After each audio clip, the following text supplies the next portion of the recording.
আর আমি যা দিয়ে জেলটা তৈরি করব তা হচ্ছে তিসি। বাঙালিরা এটাকে তিসি বলেই চেনেন, আর ইংরেজিতে এটাকে বলে ফ্ল্যাক্সিড। আর এই তিসির জেল আমাদের ত্বকের জন্য এতটাই উপকারী যা আপনি নিজে ব্যবহার না করলে বুঝতেই পারবেন না। এবার একটি পাত্রে পরিষ্কার করে হাফ কাপ তিসি নিন। এরপর আমি এতে অ্যাড করব 2 কাপ পানি।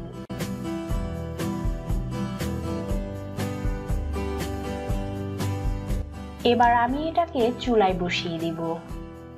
আর চুলায় বসানোর পর যখন প্রথম বলক আসবে তখন প্রথম বলক আসা থেকে শুরু করে এটাকে 4 থেকে 5 মিনিট মিডিয়াম আঁচে ফোটাতে হবে এবং অবশ্যই নাড়তে থাকবেন, তা না হলে এটা লেগে যেতে পারে। 5 মিনিট পরই আপনি দেখতে পারবেন এটা অনেক ঘন হয়ে এসেছে। আর এর ঘনত্বটা হবে ঠিক কাঁচা ডিমের সাদা অংশের মতো। সেই ঘনত্বে চলে আসলে এটা চুলা থেকে নামিয়ে নিন এবং এটাকে কিছুটা ঠান্ডা করে নিন, মানে কুসুম গরম করতে হবে। এটা কুসুম গরম হলে এর থেকে জেলটাকে আলাদা করে নিন। ফ্রেন্ডস, আমি এখানে ছাঁকনি ব্যবহার করছি। আপনি চাইলে সুতি কাপড়ের টুকরোতে নিয়ে তা থেকে চিপে চিপে জেলটাকে বের করতে পারেন। এর মধ্যে প্রচুর পরিমাণে অ্যান্টিঅক্সিডেন্ট, ওমেগা 3 এবং ফ্যাটি অ্যাসিড রয়েছে। তাই এই জেল যদি আপনি নিয়মিত ব্যবহার করেন তাহলে আপনার ত্বক থেকে সকল প্রকার কালো দাগ সহ বয়সের ছাপ দূর হয়ে যাবে। তাই এটাকে অ্যান্টি এজিং জেলও বলা হয়। আর নিয়মিত এর ব্যবহারে আপনার ত্বক প্রাকৃতিকভাবে উজ্জ্বল হয়ে যাবে। আমি জেলটাকে বের করে নিয়েছি।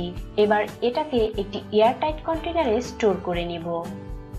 ফ্রেন্ডস, এই জেলটিকে আপনি নরমাল ফ্রিজে 1 মাস পর্যন্ত সংরক্ষণ করতে পারবেন।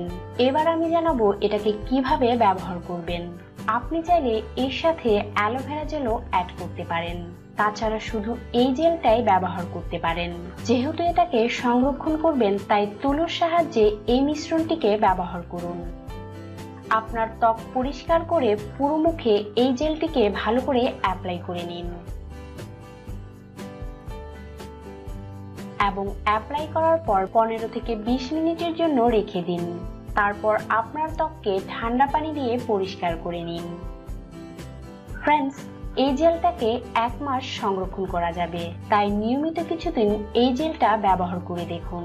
এতে করে আপনি অসাধারণ রেজাল্ট পাবেন। এর ব্যবহারে আপনার ত্বক সব সময় উজ্জ্বল থাকবে এবং মুখের মধ্য থেকে বলিরেখাগুলো দূর হয়ে যাবে। ত্বকের যত্নে অবশ্যই এই জেলটি ব্যবহার করে দেখবেন। আর আমার ভিডিওটি যদি আপনাদের ভালো লেগে থাকে তাহলে ভিডিওটি লাইক এবং শেয়ার করবেন।